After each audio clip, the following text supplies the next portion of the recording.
Muy buenas tardes, mis queridos amigos. Llegamos a un programa más de Ética y Vida. Me acompaña la doctora Mónica de Molina, quien es psiquiatra y pues con quien vamos a tratar mucho de estos temas que siempre abordamos en referencia a la vida. Y en esta ocasión vamos a hablar un poco sobre lo que ha venido aquejando a nuestro país, de estas presiones sobre la ideología de género y pues también cuáles son las diferencias del punto de vista psiquiátrico o psicológico entre un hombre y una mujer.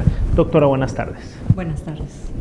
Me gustaría pues que fuéramos platicando un poco sobre este tema que tanto está pues queriendo resonar en el país, que se metieron piezas de correspondencia, que en la Asamblea Legislativa recién pasado vieron gente que también quiso meter, que hay grupos de presión muy fuertes y que sabemos que viene con una presión que es económica, pero del punto de vista científico, en su conocimiento como médico, como psiquiatra, ¿qué está detrás de toda esta ideología? ¿Qué está detrás de toda esta forma de pensar, estos cambios, esos deseos de muchas veces de decir de que un hombre quiere ser mujer o viceversa? O sea, ¿se nace o se hace? Esas es como muchas preguntas que podemos ir abordando y que sí me gustaría que si usted tiene algún tipo de cronología de cómo lo abarca, pues que lo fuéramos llevando de esa forma. Gracias. Sí, esa pregunta de si se nace o se hace ha existido toda la vida. De hecho, uno de los emperadores romanos decidió encerrar a un grupo de niños en aislamiento para comprobar si el lenguaje se hacía o se nacía. Era un experimento impresionante porque fue muy cruel. Estos niños no tuvieron ningún contacto verbal con nadie, sino que nada más se les pasaba la comida y se veía que hubiera una cierta subsistencia física, pero no emocional, y la mayoría de niños murieron, con lo que se comprobó ya desde aquel entonces que la mayoría de circunstancias humanas no son netamente genéticas. Ese es el caso de la homosexualidad, por ejemplo. Se ha comprobado en varios estudios también gemelares, que son lo que científicamente más se utiliza como para debatir grandes dudas, que efectivamente este es un tema multifactorial, ¿verdad? De hecho, la duda ahora más bien se basa sobre cuáles son los factores, ¿verdad? Y también qué se puede hacer para ayudar a estas personas que sufren tanto. La homosexualidad es una de las enfermedades mentales que más tiene comorbilidad. Una persona homosexual es una persona que usualmente sufre de alguna otra neurosis asociada, como es la depresión o los trastornos obsesivos compulsivos o algún trastorno de personalidad. No es esto imperativo, pero es usual. Se ha comprobado desde hace muchísimo que no es un tema genético, que tampoco es un tema hormonal, como se creyó por muchísimos años, ¿verdad? Ahora sí se sabe que existe un cerebro de varón y un cerebro de mujer, y eso sí depende mucho del baño hormonal que reciben los cerebros durante la adolescencia, que es uno de los periodos en los que se define muchísimo la sexualidad.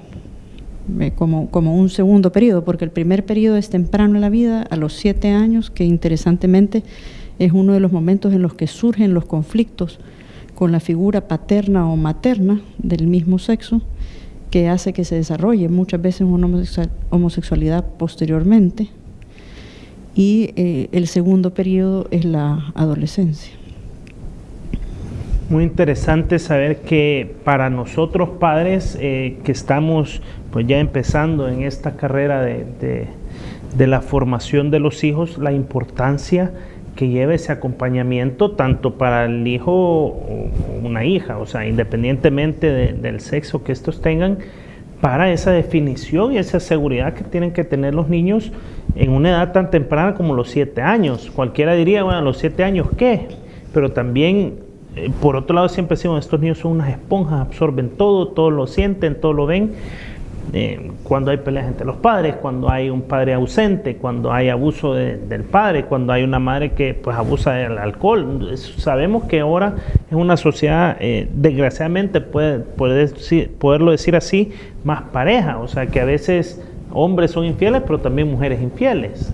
Ya el estereotipo de que solo es el hombre, pues quizás ya va pasando.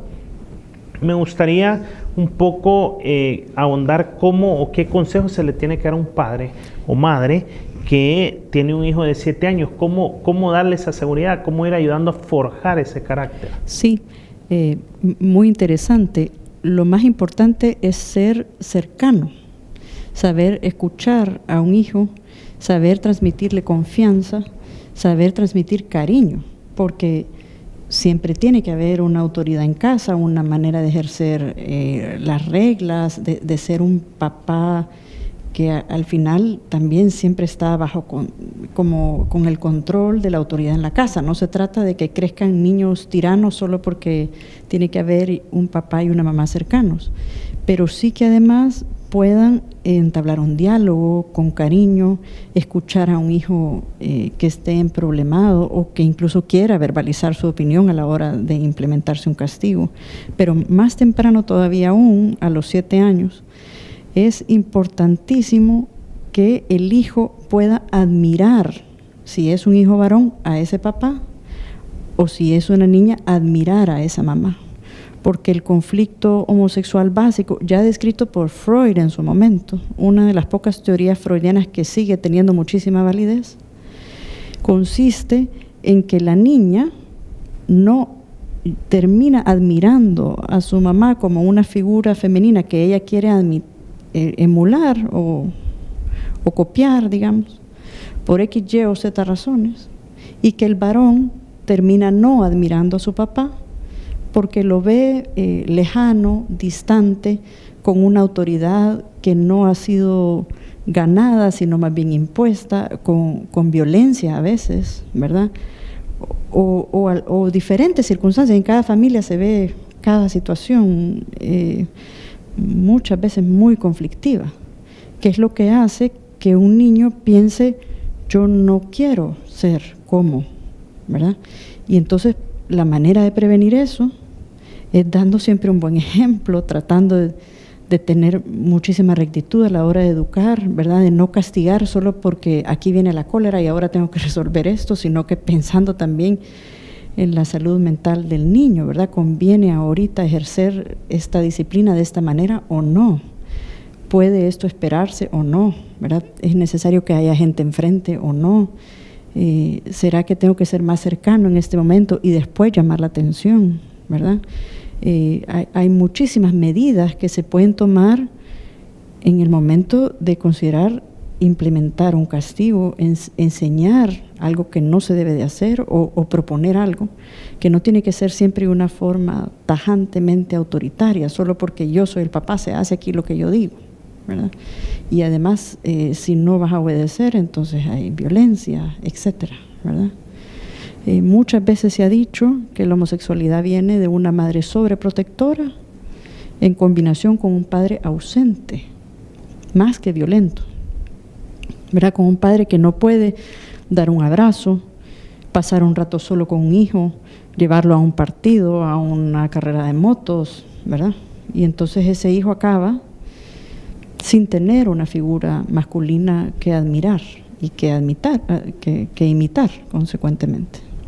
Muy interesante, y esto pues carga mucho de la responsabilidad hacia los padres, que muchas veces cuando se da una de estas situaciones una familia, pues tratan de ver cómo le echan el muerto al pobre a los genes. Que ya está en el problema, o correcto, un tema de genes, pero los padres no asumen ese rol o esa responsabilidad que vino desde antes. Entonces sí es muy importante enfatizar que los padres tenemos una responsabilidad de edades muy tempranas para con los hijos. Ahora bien, una vez entramos a todo esto de la ideología de género, ¿qué tiene que decir la ciencia al respecto? Bueno, aquí conectando la pregunta anterior con esta, es fácil entonces también argumentar que no es válido querer proponer una ley, por ejemplo, como existe en Estados Unidos, que admita la adopción de un niño en una familia de homosexuales, en la que, por ejemplo, dos padres cuiden a una hija, ¿verdad? Porque lo ya he explicado antes, es suficiente razón para argumentar que esa niña, lo menos que se puede decir es que se la va a pasar mal tratando de ser muy niña, ¿verdad? Entonces, lo que ha pasado con el tema de las teorías de género es que, como es el caso también con la ley del aborto, es que se considera una porción de la familia sin considerar la familia entera, ¿verdad? Como estas dos personas han contraído matrimonio y ahora quieren el beneficio de poder adoptar a un hijo, tendrían que tener el derecho de poder proceder con una adopción. Entonces se considera la pareja homosexual que ha entablado una unión civil, ¿verdad?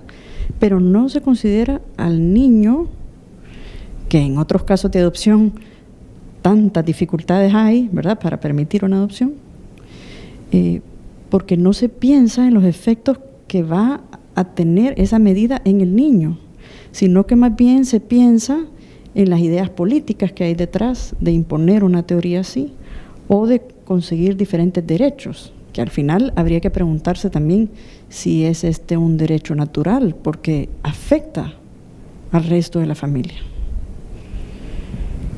Muy interesante esto, y es que también, de acuerdo a lo que nos mencionaba anteriormente, pues esta niña no va a tener ese rol materno a quien imitar para ir desarrollándose en la vida, y esto pues seguramente también va a causar daños emocionales y mentales en la persona aquí en cuestión, ¿verdad? Ya sea que han adoptado un niño o una niña. Han habido adultos que han salido a la luz en las redes sociales para hablar de la experiencia que han tenido creciendo entre parejas de homosexuales y lo difícil que ha sido para ellos, ¿verdad? No uno, sino muchas personas. Hace poco vi una publicación en esta línea y hay muchísimo sobre eso. Sí, creo que eso sí se ha visto en las redes sociales donde dicen, pues yo fui adoptada por homosexuales y no lo recomendaría a nadie. Creo que algo así o por esa línea ese artículo. Sin embargo, pues tenemos que llegar a la primera mitad de nuestro programa. Vamos a seguir con más, seguimos con esto y quizás como tiro al plato ya para la siguiente pregunta, vamos a tratar un poco de las cuestiones o efectos que puede tener el aborto en una persona. Volvemos.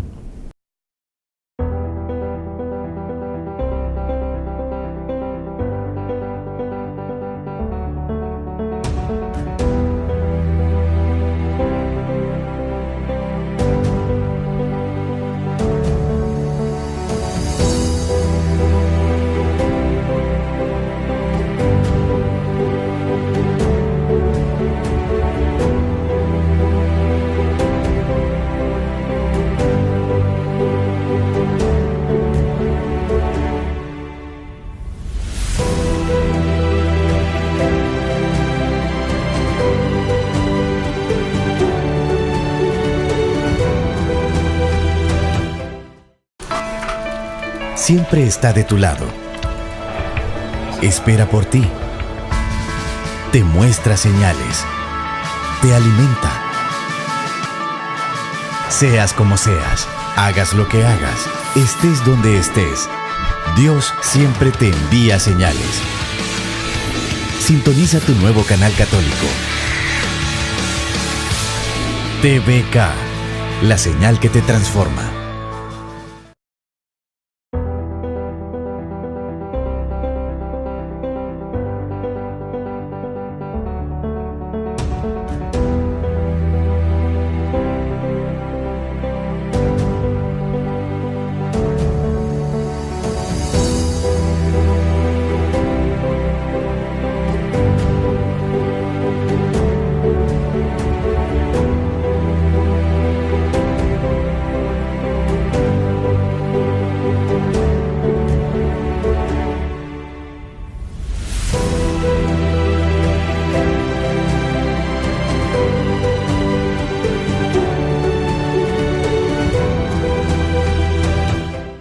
Seguimos con más de nuestro programa Ética y Vida. Me acompaña la doctora Mónica de Molina, quien pues ya mencionamos que es psiquiatra, y seguimos hablando un poco sobre pues el tema de la bioética, la ética, la vida, que es correcto desde el punto de vista científico, pero me gustaría hablar un poco sobre el aborto en sí.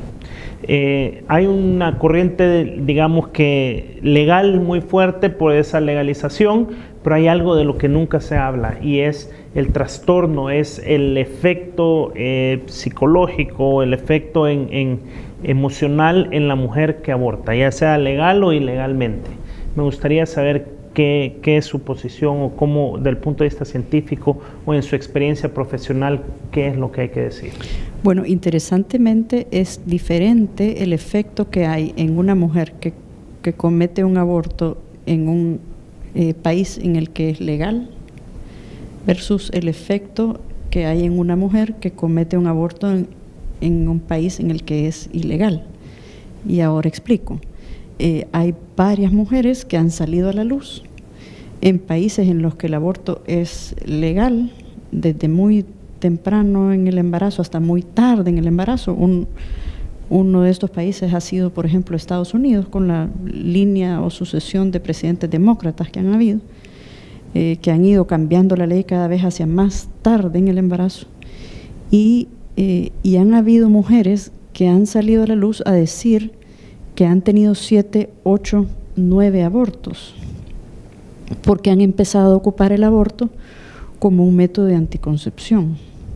Y entonces de lo que estas mujeres han hablado es de un síndrome en el que lo que han logrado inicialmente es lo que pareciera como un acallar la conciencia, ¿verdad? Y ni siquiera pensar en el efecto de lo que han ido haciendo, sino hasta que ya llevan un número altísimo de abortos, ¿verdad? En cambio, en los países como el nuestro, en el que aún es ilegal, porque hay una presión cultural muy fuerte y porque todavía hay creencias religiosas entre la población y la gente de alguna manera crece con un concepto moral fuerte sobre la vida del no nacido, se da con mucha mayor frecuencia un síndrome posaborto, que es similar al síndrome de estrés postrauma, en el que la mujer sufre ansiedad, depresión, pesadillas, ¿verdad? Todo lo que va asociado al dolor de realizar que ha agredido a su propio hijo.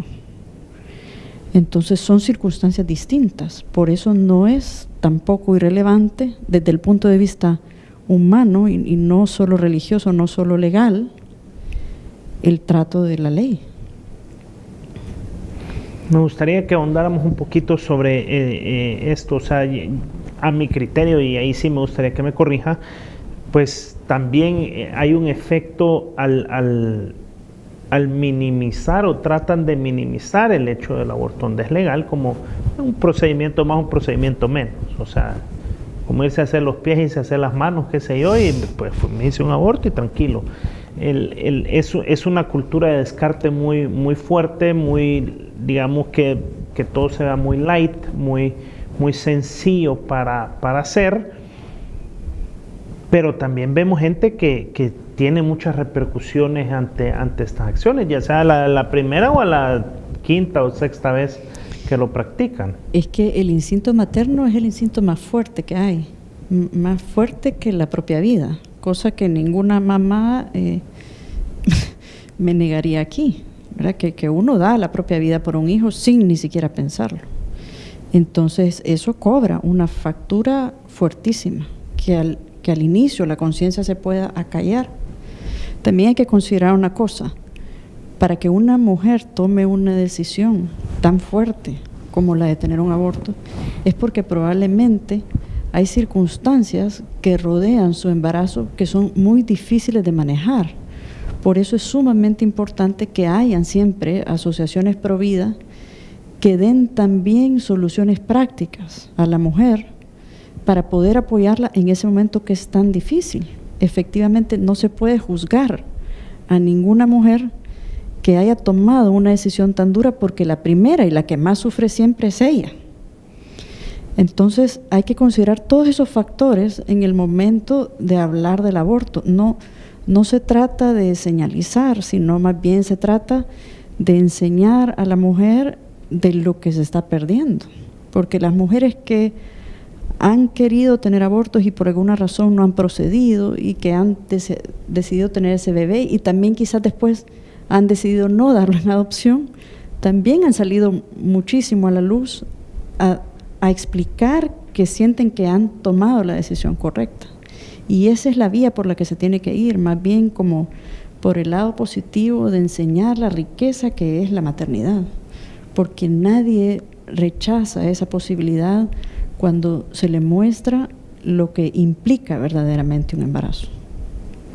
Muy importante esto, y es que eso nos lleva